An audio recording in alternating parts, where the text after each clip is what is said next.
네, 학교 이야기가 나와서 말인데 대학에 대해서 혹시 뭐 어떻게 생각을 하시나요? 그러니까 굉장히 보편적인 질문이긴 한데 아직까지도 사실은 좋은 대학교 가는 게 최대 관심사잖아요, 학생들한테는. 그렇죠. 중요한 근데, 거고. 네, 근데 또 반면에는 요즘 시대에는 좋은 대학을 나오는 게 그다지 중요하지 않다라고 이야기하는 사람도 굉장히 있죠. 많고요. 네, 그래서 이 부분에 대해서는 어떻게 생각하시는지 궁금합니다. 저는 11년째 똑같은 얘기하는 게 이거예요. 학벌의 중요성은 있다. 그리고 네. 학벌은 희석되는 거지 소멸되지 않는다. 그거는 인간의 본능이기도 하고 사회가 돌아가는 기본 원리이기 때문에 절대 네. 저는 대체될 수 없다고 늘 말씀드려요. 왜냐하면은 기업에서 학벌을 본다는 이유는 사실 그 학벌만 보고 하는 게 아니라 학벌을 이루기까지 이 사람이 뭘 맞아요. 노력했는지를 과정을 보는 거잖아요. 그게 드러난 것이 사실 학벌인 것 뿐인 거고 정말로 우리 청년들이 정말 열심히 살아서 좋은 학벌을 가졌는데도 과거 선배들보다 더 높은 스펙을 가졌는데도 취업이 안 되는 거는 난이도가 높아졌기 때문이에요. 네. 그래서 사실은 학벌이 중요하지 않다라는 얘기가 나오는 것도 있는 건데 그럼에도 불구하고 옛날에는 예를 들어서 3차까지 통과하는 마페 같은 거 있으면은 지금은 이제 1차가 통과되고 한 2차까지도 유효한 그 정도예요. 지금 면접 시스템도 바뀌었으니까. 그래서 저는 학벌이 왜 중요하냐면은 당연히 우선은 취업 잘 되는데 여전히 사회에서 제일 원하는 거다. 내 생각이 중요한 게 아니라 맞아. 너 말대로 학벌 안 중요하다는 말도 일리 있어. 근데 그게 10개 중에 2개다. 그럼 8개는 여전히 중요하다라면은 맞아요. 나는 다수의 배팅을 해야 되는 거잖아요. 그렇잖아요. 그래서 그렇게 가는 게 당연한 거고 제가 늘 말하는 게 뭐냐면은 4차 산업혁명에서 뭐 예를 들어서 저희가 AI 얘기를 하더라도 그거 딱 볼 때 쉬우세요? 어려우세요? 그거 공부한다 치면? 어렵겠죠. 어렵죠. 너무 어렵죠. 엊그저께도 제가 현대차, 삼성전자 그 임원들 명단 쭉 나온 게 있어요. 이렇게 보면은 고졸이 있나를 찾아봐요. 없어요. 물론 우리 모두가 바라는 거는 우리 아이들이 자라날 세상이 아름다우면 좋겠고 공평하면 좋겠고 이런 얘기 하잖아요. 근데 현실은 어쨌든 대졸자들이 어쨌든 어떤 이유에서라도 이유가 있으니까 그렇게 흘러가니까 대학을 가는 게 유리할 수밖에 없다. 그리고 그 과정에서 배울 게 너무 많다라고 말씀드리는 거고. 그렇죠. 뭐 그리고 직업 시장이 제가 어떻게 구성이 되어 있는지는 모르겠지만 어쨌든 뭐 절대 다수가 그냥 뭐 평범하다라고 표현하기는 어려운 게 뭐 직장인으로 살아가는 수 자체가 압도적으로 높을 거잖아요. 맞아요. 뭐 자영업을 하거나 뭐 운동선수나 예술가가 네. 되거나 이런 비중은 사실 이제 100% 안에서 100분율 안에서 보면은 굉장히 이제 적은 비율일 거고 나머지 절대 다수는 어쨌든 취업을 해야 되는 상황이기 때문에 말씀하신 것처럼 이제 뭐 대학이 필요가 없다라고 하는 거는 이제 그 절대 다수인 옵션을 이제 아예 눈을 가리고 그 나머지 것들에 베팅을 하라 저는 이런 얘기로 들리는 것 같아서 그런 조언을 이제 가보지 않은 길을 앞두고 있는 사람들한테 하는 건 어떻게 보면 좀 무책임한 발언이 될 수도 있을 것 같다는 생각은 들어요.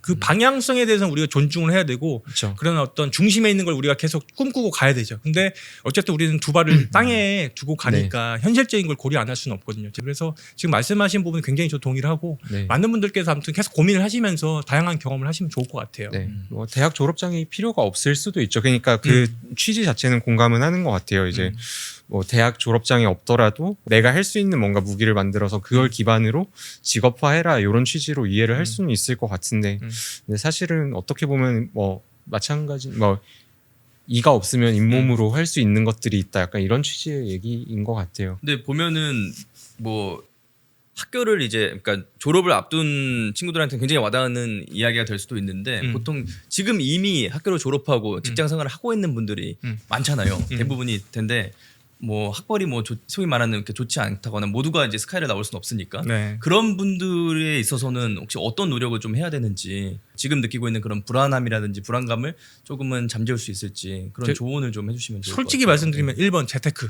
재테크요. 이번 왜냐면 우리가 자 보세요. 우리가 가장 본질적인 거 보자고. 우리 좋은 대학 가려는 이유가 뭐예요? 그냥 학자 되려고 되는 거 아니잖아요, 우리. 네. 그렇죠? 안정적인 삶을 살려고. 안정적인 삶? 그럼 공무원 되면 되잖아요. 구로. 네, 네.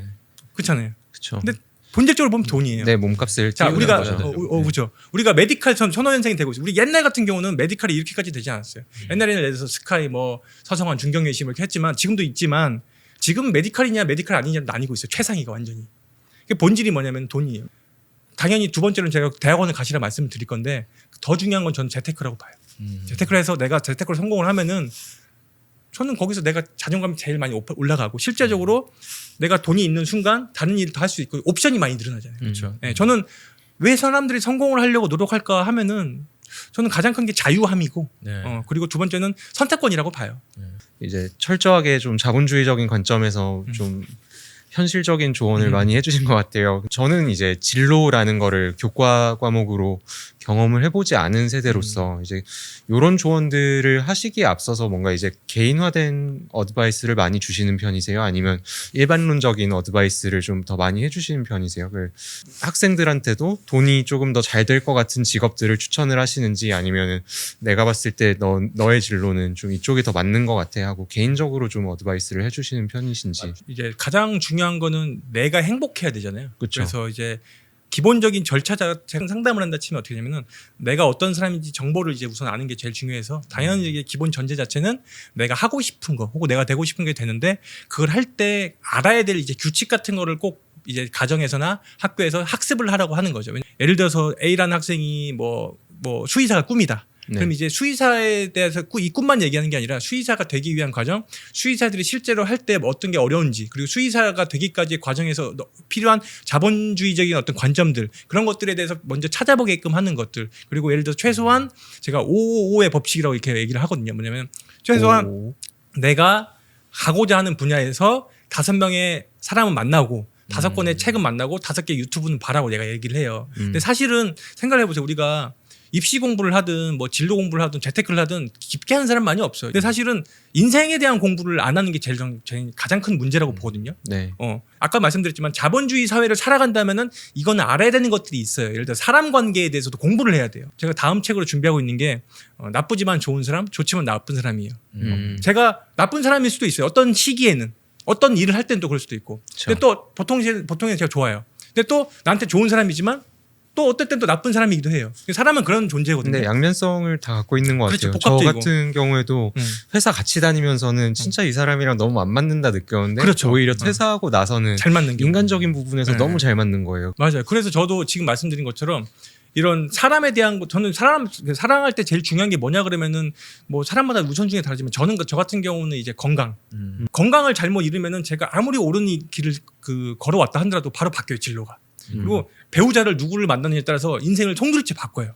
그렇죠? 또 어떤 직업을 갖느냐, 어떤 창업을 해서 어떤 업종을 하느냐. 그 중에서 하나가 또 이제 가치관인데 내가 어떤 길을 갈 것인지에 대해서 집에서도 그렇고 많이 탐구를 해야 되는 거죠. 그런 점에서 저도 오히려 한번 여쭤보고 싶은 게 살다 보면 우리가 중요한 게 많이 있잖아요. 뭐 돈, 아까 말씀드렸지만 건강, 사람. 우리 너무 좋은 게 좋은 사람들이랑 같이 일하시니까 부러운데 또 가치관도 있고 딱 그냥 들렸을 때 이 키워드 중에서 인생에서 제일 중요하다 싶은 키워드가 딱 떠오르는 게 있으세요? 인생에서요? 솔직히. 예. 커리어 말고 그냥 제 인생 통틀어서 말씀이신 제가 거죠? 말씀드린 뭐 인생에서 건강, 돈, 뭐 그리고 저기 사람, 배우자, 뭐 친구, 그리고 또 뭐 가치관, 뭐 이런 것들. 예. 저는 아무래도 그나마 사람인 것 같아요. 그 사람에 의해서 좌지우지 되는 것들이 좀 많은 것 같아가지고 네.